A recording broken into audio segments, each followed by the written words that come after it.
Okay, good evening to everyone.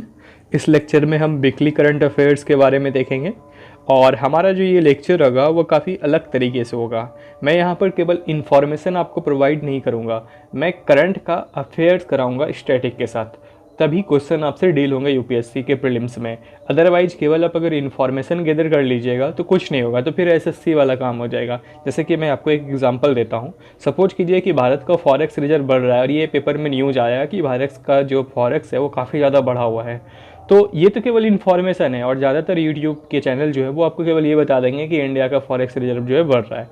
लेकिन अब इस इन्फॉर्मेशन का कैसे स्टैटिक के साथ आपको अफेयर कराना है वो मैं आपको यहाँ पर बताता हूँ। देखिए, अगर फॉरेक्स रिजर्व भारत का बढ़ रहा है तो हमें सबसे पहले ये देखना होगा कि आखिर इंडिया के फॉरेक्स रिजर्व में आता क्या क्या चीज़ है। क्या केवल करेंसी है या इसके अलावा और भी कुछ है। इसके बाद हमें ये भी देखना पड़ेगा कि इंडिया में जो फॉरेक्स रिजर्व है वो कैसे बढ़ता है। क्या केवल एक्सपोर्ट और इम्पोर्ट ही है या फिर external commercial boring, FDI, FPI, विदेशी लोन, ऐसा कुछ है या नहीं है। इसके अलावा हमें ये भी देखना होगा कि अगर फॉरेक्स रिजर्व बढ़ रहा है तो इसका इम्पैक्ट इंडियन इकोनॉमी पर क्या होगा।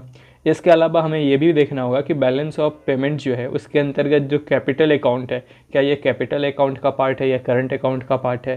क्या कैपिटल अकाउंट का पार्ट है तो क्या कैपिटल अकाउंट में फुल कन्वर्टिबिलिटी है या नहीं है। फिर हमें तारापुरा कमेटी का जो रिकमेंडेशन था उससे ये कितना मतलब एसोसिएट है, ये देखना पड़ेगा। तो एक तरह से कंप्लीट एक टॉपिक का आपका रिवीजन भी हो जाएगा और आपका जो करंट है उसके साथ स्टैटिक का अफेयर्स भी हो जाएगा।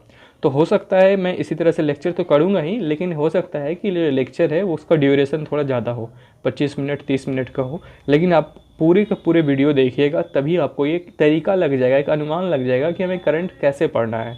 ठीक है, तो स्टार्ट करते हैं लेक्चर।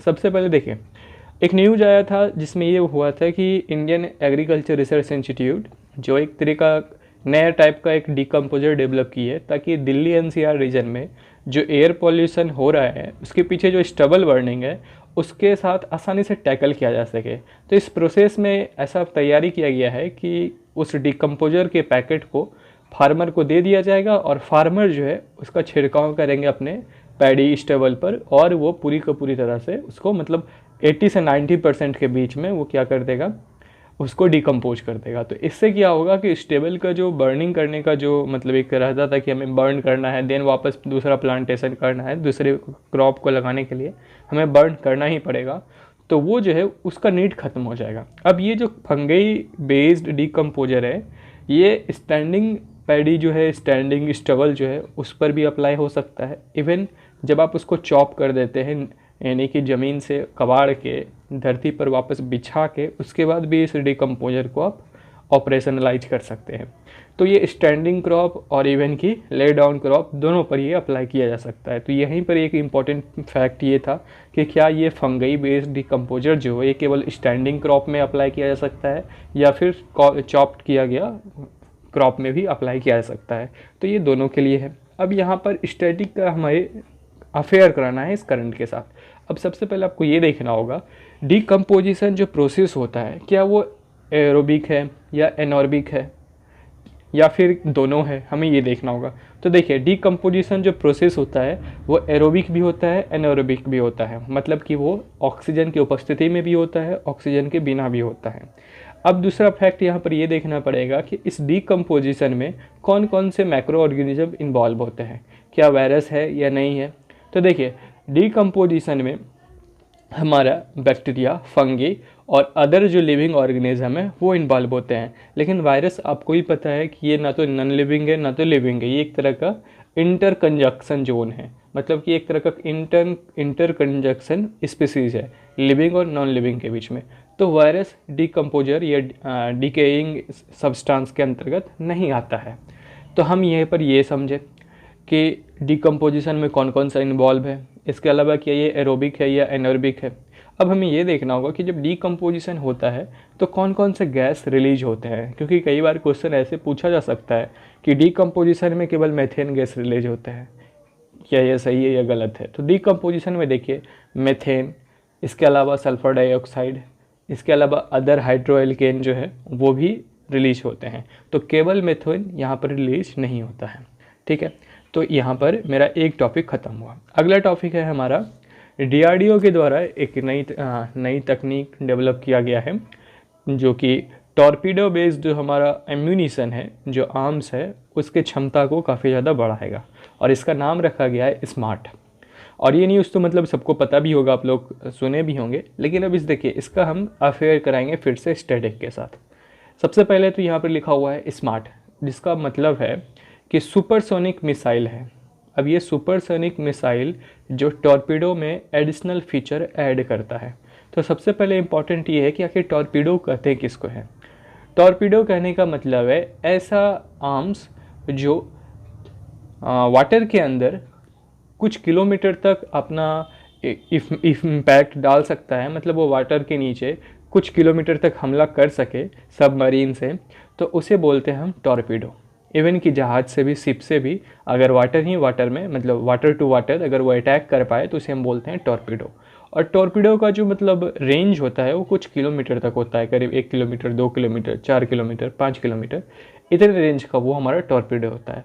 लेकिन जो न्यू टेक्निक है जिसको डीआरडीओ के द्वारा मतलब इंडिजिनियसली डेवलप किया गया है, इसके अंतर्गत किया गया है कि टॉर्पीडो में एक सुपरसोनिक मिसाइल टेक्नोलॉजी को ऐड कर दिया गया है। अब ये करेगा क्या, ये इस जो रेंज है 2 किलोमीटर 10 किलोमीटर के बीच के, इस रेंज को अधिकतम 1000 किलोमीटर तक वो बढ़ा सकता है। अब ये सुपरसोनिक है तो ऑब्वियस सी बात है कि ये साउंड के स्पीड से ज़्यादा मूव करेगा। तो हमें ये देखना होगा कि सुपरसोनिक क्या होता है, हाइपरसोनिक क्या होता है। सुपरसोनिक कहने का मतलब है कि जो साउंड के स्पीड से 3 गुना ज़्यादा तेज़ चलता हो, हाइपरसोनिक इससे ज़्यादा, 3 गुने से भी ज़्यादा। तो यहाँ पर हमने ये देखा कि न्यू टाइप के जो टॉर्पीडो को बनाया गया है वो सुपरसोनिक है, ये इंडिजिनस है। इसके अलावा इसका रेंज जो है वो 1000 किलोमीटर के आसपास तक जा सकता है। इसके अलावा ये न्यूज में था कि इस स्मार्ट टॉर्पीडो को अरिहंत सबमरीन में डिप्लॉय किया जाएगा। अब देखिए इम्पॉर्टेंट ये है कि अरिहंत जो सबमरीन है वो क्या इंडिजिनसली डेवलप है या फिर इसे कहीं से बोरो किया गया है। तो अरिहंत सबमरीन भारत का indigenously first nuclear based technology पर आधारित एक सबमरीन है। यहाँ पर ये चीज़ इंपॉर्टेंट है समझना कि आखिर न्यूक्लियर बेस्ड सबमरीन क्यों। देखिए सबमरीन जो होता है उसका मेन फंक्शन है कि वो छिप कर रह सके और छिप कर स्पाइंग की तरह काम कर सके। लेकिन हमें भी पता है कि सबमरीन एक फ्यूल पर चलती है, तो कुछ न कुछ महीने के बाद हमें फ्यूल रिप्लेनिश करने के लिए वापस फिर से पानी के सतह पर आना पड़ता है। तो अगर इस जो सबमरीन पानी के सतह पर आता है तो कहीं ना कहीं जो इनेमी कंट्री है, इनेमी कंट्री के जो सर्विलांस इंस्ट्रूमेंट है उसके द्वारा उसे ट्रैक कर लिया जाता है। तो अगर हम इस नीड को ख़त्म कर दें कि अगर पानी के अंदर वापस फिर से ऊपर ना आना पड़े हमें फ्यूल को रिप्लेनिश करने के लिए, तो ये ज़्यादा इफ़ेक्टिव हो पाएगा। तो इसलिए एक टेक्नोलॉजी डेवलप किया गया कि क्यों ना हम न्यूक्लियर एनर्जी बेस्ड हम सबमरीन को मतलब तैयार करें, क्योंकि न्यूक्लियर के फिज़न के साथ ही उससे जो इलेक्ट्रिसिटी मिले और उसी से सबमरीन ऑपरेट हो। तो अरिहंत जो हमारा सबमरीन है वो इंडिजिनसली न्यूक्लियर बेस्ड टेक्नोलॉजी पर आधारित सबमरीन है और इस तरह से हम मतलब लंबे समय तक पानी के अंदर ही रह सकते हैं। पानी के सतह पर हमें वापस फिर से आना नहीं पड़ेगा अपने फ्यूल को रिप्लेनिश करने के लिए। तो ये काफ़ी इंपॉर्टेंट है, स्ट्रेटेजिकली इंपॉर्टेंट होता है न्यूक्लियर बेस्ड सबमरीन। तो भारत के पास है ऐसा सबमरीन और ये फर्स्ट है जो इंडिजिनसली डेवलप्ड है। तो नेक्स्ट टॉपिक की तरफ बढ़ते हैं। ओके, तो हमारा नेक्स्ट न्यूज़ है जीएसटी काउंसिल से। जैसा कि अभी न्यूज़ में काफ़ी चल रहा है कि स्टेट और सेंटर के बीच में एक डेडलॉक बना हुआ है कि हम कैसे जो हमारा कंपनसेशन सेस था जो हमें स्टेट को देना था वो कैसे रिजॉल्व हो। तो इसी से इम्पॉर्टेंट फैक्ट जब हम करंट का अफेयर्स कराएंगे स्टैटिक के साथ तो एक निकल के आता है कि आखिर जीएसटी काउंसिल क्या है। इसके अलावा जो मैकेनिज़्म उपलब्ध है कि किस तरह से हमें कंपनसेशन जो देना है स्टेट को वो किस तरह पर आधारित है, क्या ये कॉन्स्टिट्यूशनल है या फिर स्टैट्यूटरी है। इसके अलावा हमें ये भी देखना होगा कि और ऐसा कौन सा लीगल ऑप्शन है जो स्टेट अपना सकते हैं। आर्टिकल 293 के बारे में भी देखना है। तो सबसे पहले स्टार्ट करते हैं हमारा जीएसटी काउंसिल से।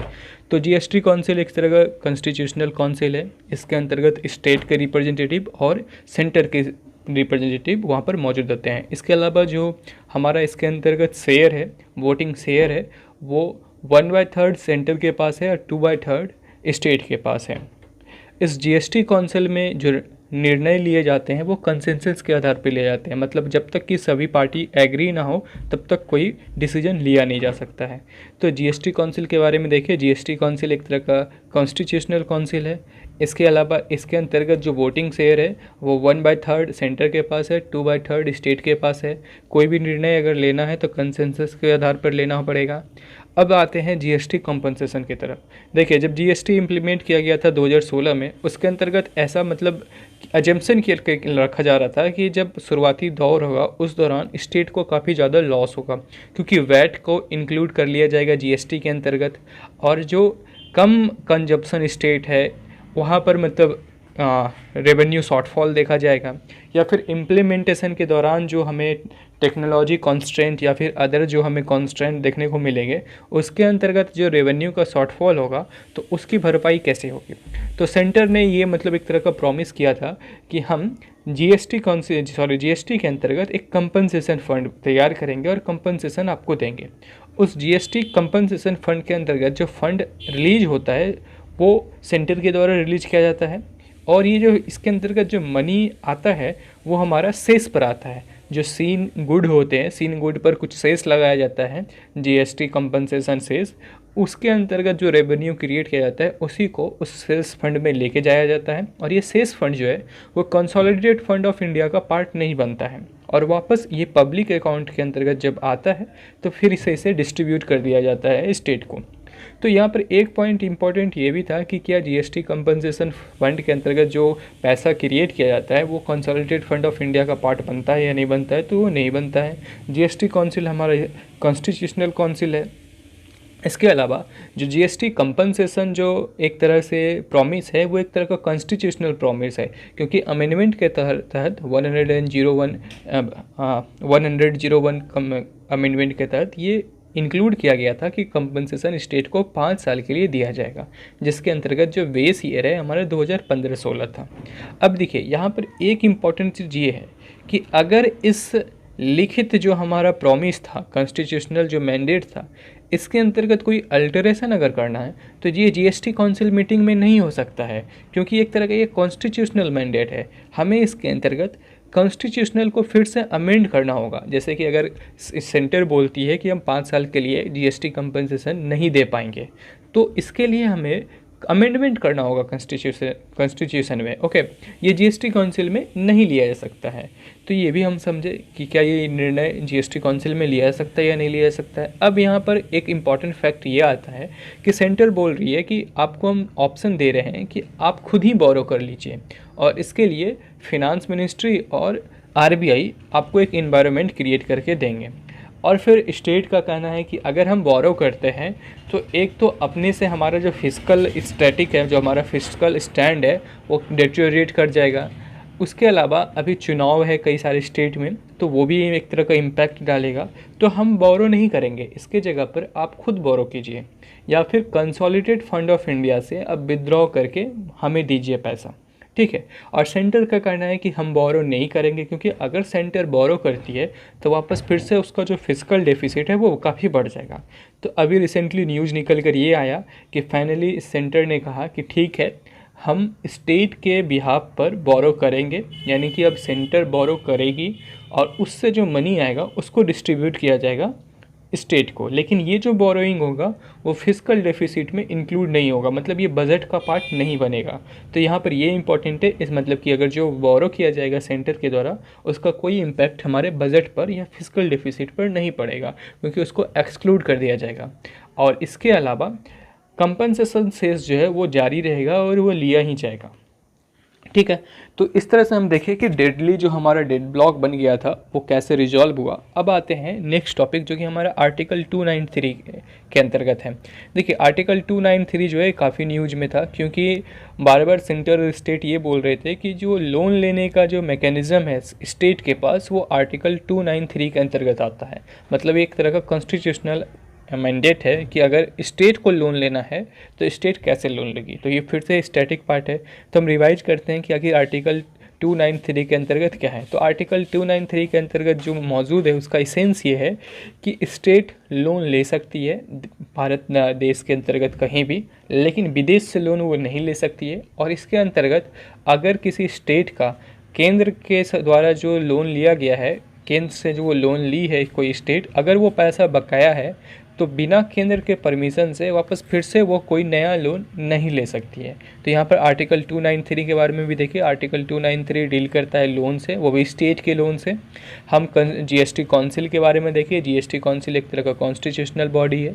इसके अंतर्गत क्या जो हमारा कंपनसेशन फंड है, जो कंपनसेशन सेस दिया जाएगा स्टेट को, तो वो अमेंड किया जा सकता है जीएसटी काउंसिल में या नहीं, तो ये भी हमने देखा। तो यहाँ पर ये जीएसटी काउंसिल के मीटिंग में जो मतलब बार बार ये न्यूज़ आ रहा है उसके अंतर्गत जितना सा इम्पॉर्टेंट था वो हमने यहाँ पर एक्सट्रैक्ट कर लिया। नेक्स्ट टॉपिक हमारा है एनपीए से रिलेटेड। रिसेंटली न्यूज ये आया था कि एनपीए रिकवरी जो है उसमें थोड़ा सा मतलब ग्रोथ देखा गया है कि जो हमारा इंसॉल्वेंसी एंड बैंक्रप्सी कोड है उससे काफ़ी इफ़ेक्टिव तरीके से एनपीए का रिजोल्यूशन हो पाया है। लेकिन एक न्यूज़ जो कि एडिटोरियल में था और मैंने वहाँ से एक्सट्रैक्ट कर लिया क्योंकि ये प्रीलिम्स में क्वेश्चन पूछे जा सकते हैं। एक पॉइंट ये था कि NPA recovery prior to IBC वो काफ़ी कम था और करीब करीब 2003 के बाद से कंटिन्यूसली ये 2016 तक डिक्लाइन किया गया था, स्टीडली डिक्लाइन था। तो यहाँ पर इम्पॉर्टेंट फैक्ट ये था कि अगर प्रीलिम्स में क्वेश्चन ऐसे पूछ लिए जाए कि एनपीए हमारा आईबीसी से पहले कंटिन्यूसली पूरे एक दशक में डिक्लाइन किया है, that means steadily recovery decline किया गया है, तो ये इम्पॉर्टेंट है और ये सही फैक्ट है। तो ये एक तरह से इम्पॉर्टेंट फैक्ट था। इसके अलावा हमें अब ये भी पॉइंट मिला है कि एनपीए जो रिजोल्यूशन प्रोसेस होता है उसके अंतर्गत असेट्स रिकवरी का कंपनी होते हैं। तो भारत में ऐसा कोई भी असेट्स रिकवरी कंपनी नहीं है जो पब्लिक के अंडर हो, मतलब पब्लिक गवर्नमेंट के अंदर हो, डैट मीन्स कि पीएसयू हो, एक तरह का पीएसयू हो, पब्लिक कंपनी हो। तो ऐसा नहीं है, कोई भी एआरसी भारत में पब्लिक कंपनी नहीं है। तो ये भी एक इम्पॉर्टेंट फैक्ट था। इसके अलावा एनपीए अब होता क्या है, तो एनपीए जैसे कि सबको पता है कि 19 डेज़ के बाद अगर उस लोन पर वापस फिर से रिटर्न ना आ रहा हो, इंटरेस्ट पेमेंट ना हो रहा हो, तो उस तरह से हम फिर उस एनपीओ को कैटेगराइज करते हैं। इसके अंतर्गत एनपीओ को 3 आधार पर कैटेगराइज करते हैं, जैसे कि सब स्टैंडर्ड असेट, फिर हमारा होता है लॉस्ट असेट, ठीक है, अंतिम स्टेट ये होता है हमारा लॉस्ट असेट। ओके, तो ये 12-12 महीने के अंतराल पे हम इसको कैटेगराइज करते हैं, ठीक है। तो हमने एनपीए देख लिया। तो हमारा नेक्स्ट टॉपिक है वो कोरोना कवच से लेकर है। और अभी हाल ही में IRDAI का एक गाइडलाइंस आया है कोरोना कवच के अंतर्गत कि इस प्रोडक्ट के अंतर्गत कौन कौन सा फैसिलिटी आपको प्रोवाइड किया जाएगा। दरअसल ये एक तरह का इंश्योरेंस पॉलिसी है।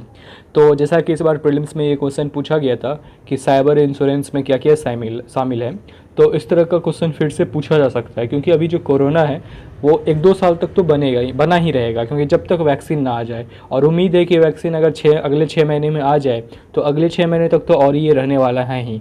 तो मतलब कम से कम भी तो अगला प्रीलिम्स तक तो ये न्यूज़ में बना ही रहेगा। तो हमें ये देखना है कि इस पॉलिसी के अंतर्गत क्या क्या फैसिलिटी दिया जा रहा है। तो सबसे पहले हम एलिजिबिलिटी क्राइटेरिया की बात करें तो IRDA के गाइडलाइंस के अनुसार कोई भी व्यक्ति जो 18 से 65 साल की उम्र का है वो इस इंश्योरेंस को खरीद सकता है। इसके अलावा वो खुद के लिए भी खरीद सकता है, अपने माता पिता के लिए भी खरीद सकता है, इवन अपने स्पॉइज के लिए भी खरीद सकता है और उसके खुद के चिल्ड्रन के लिए भी खरीद सकता है। लेकिन उस चिल्ड्रन का एज 25 ईयर्स से ज़्यादा ना हो, मतलब कोई ऐसा चिल्ड्रन जो डिपेंडेंट है अपने माता पिता पर, अगर उसका मतलब उम्र जो है वो 25 साल से ज़्यादा है तो उसके माता पिता उसके लिए इंश्योरेंस नहीं खरीद सकते हैं कोरोना कवच के अंतर्गत। ओके, तो हमने ये एलिजिबिलिटी क्राइटेरिया देख लिया। अब आगे बढ़ते हैं। अब ये देखते हैं कि इस लाइफ इंश्योरेंस का हेल्थ इंश्योरेंस का, कोरोना कवच इंश्योरेंस का टेन्योर क्या होगा, ड्यूरेशन कितना होगा।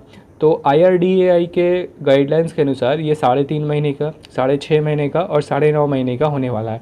मतलब 3.5 मंथ्स, 6.5 मंथ्स, 9.5 मंथ्स, इस पीरियड का ये हो सकता है। इसके अलावा इसके अंतर्गत कितने के इंश्योरेंस आप ले सकते हैं, तो IRDA के गाइडलाइंस के अनुसार 50,000 से लेकर 5 लाख तक के इंश्योरेंस को आप अवेल कर सकते हैं। इसके अलावा इसके अंतर्गत जो मोस्ट इम्पॉर्टेंट फैक्ट है वो ये कि इस इंश्योरेंस के अंतर्गत क्या क्या शामिल है। तो इस इंश्योरेंस के अंतर्गत आपको प्री हॉस्पिटलाइजेशन कॉस्ट और पोस्ट हॉस्पिटलाइजेशन कॉस्ट ये दोनों इन्वॉल्व है। लेकिन यहाँ पर एक कंडीशन है, कंडीशन ये है कि प्री हॉस्पिटलाइजेशन से ऐसा मतलब नहीं है कि 2 महीने पहले का जो खर्च होगा वो पूरे 2 महीने का आपको देगा, या फिर ऐसा भी इसमें इंक्लूड नहीं है कि पोस्ट हॉस्पिटलाइजेशन के 6 महीने तक आपको पैसे वो देते रहेगा। नहीं, इसके अंतर्गत इंक्लूड है प्री हॉस्पिटलाइजेशन, मतलब जिस दिन आप हॉस्पिटलाइजेशन हुए, आपका जो आप हॉस्पिटल में एडमिट हुए उससे 15 दिन का जो एक्सपेंस था वो इंश्योरेंस कंपनी देगी, और जिस दिन आप हॉस्पिटल के बाद जो आप हॉस्पिटलाइजेशन हुए हैं उसके 30 दिन के बीच का जो कॉस्ट होगा वो इंश्योरेंस कंपनी देगी, सब्जेक्ट टू आपके इंश्योरेंस प्रोडक्ट के अनुसार कि आप कितने का पॉलिसी लिए हैं। इसके अलावा यहाँ पर यह भी है कि आपका जो हॉस्पिटल में डेली कॉस्ट होता है वो भी इसके अंतर्गत शामिल है, और उसमें जो शामिल है उसमें ये कंडीशन दिया गया है कि 0.5% ऑफ सम इंश्योर्ड, मतलब कि आप अगर 50,000 का इंश्योरेंस लिए हैं तो उसका 0.5% जो होगा वो आपके डेली जो खर्च हो रहा है हॉस्पिटल में, अगर उतने के बराबर है तो वो आपको इंश्योरेंस सारा का सारा दे देगी। लेकिन अगर आपका खर्च डेली का 0.5% से ज़्यादा है तो 0.5% तो इंश्योरेंस कंपनी देगी, बाकी आप खुद उठाइए। ठीक है, तो ये यहाँ पर ये भी कंप्लीट हुआ कि इसके अंतर्गत जो डेली एक्सपेंस है वो भी शामिल है। फिर ये भी शामिल है कि अगर आपके 2,000 रुपये का लगता है एम्बुलेंस कॉस्ट तो वो भी वो आपको देगा इंश्योरेंस कंपनी। इसके अलावा ये शामिल है कि अगर आप हॉस्पिटल जाने के अलावा आप घर पे ही रहना चाहते हैं, कि हॉस्पिटल में आप क्वारंटाइन नहीं होकर घर पर ही होना चाहते हैं, तो घर पर का जो कॉस्ट होगा वो भी वो देगा। ठीक है, सब्जेक्ट टू सर्टेन कंडीशन। ठीक है, तो यहाँ पर हमारा ये पॉलिसी के अंतर्गत जो था कोरोना कवच पॉलिसी वो हमने पूरा कंप्लीट देखा। ठीक है, बढ़ते हैं नेक्स्ट टॉपिक की ओर। नेक्स्ट टॉपिक अगेन कोरोना से रिलेटेड है, और ये है वैक्सीन डिस्ट्रीब्यूशन से लेकर। अभी एक न्यूज आ रहा था कि electronic vaccine implementation network, that means EVIN, ये टर्म न्यूज में था कि, तो हमें ये देखना होगा कि ये EVIN क्या है। तो सबसे पहले EVIN कहने का मतलब ये है कि एक तरह का वैक्सीन डिस्ट्रीब्यूशन नेटवर्क बनाया गया है, और ये UNDP और भारत के मदद से बनाया गया है। इसके अंतर्गत होगा क्या कि काफ़ी ज़्यादा एक कोल्ड स्टोरेज का चैन है, मोबाइल कोल्ड स्टोरेज का चैन है, जो जल्दी से जल्दी और इफ़ेक्टिव वे में अगर वैक्सीन उपलब्ध होता है तो उसका डिस्ट्रीब्यूशन करेंगे। ठीक है, तो हमने ये देख लिया EVIN क्या है।